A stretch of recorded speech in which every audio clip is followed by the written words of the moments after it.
এরকম যদি ডিজাইন করা থাকে কোনো চুড়িদার পিসে, তাহলে কীভাবে এটা কাটবে গলাটা দেখো। এটাকে আমি প্রথমে ভাঁজ করে নেব,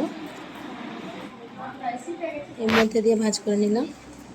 সুন্দর এটা এভাবে সুন্দরভাবে ভাঁজটা করে নিব। এদিকে উল্টে নেবে, খুব সুন্দরভাবে মিডির মধ্যে থেকে ভাঁজটা করবে, সমান সমান যাতে হয়। আর এদিক থেকে 3 নেবে, এদিক থেকে 3 বছর 3-এ দাগ দিলাম। আর এদিকে যত নেবে 5-6 এইভাবে দাগটা আমি কমপ্লিট করব।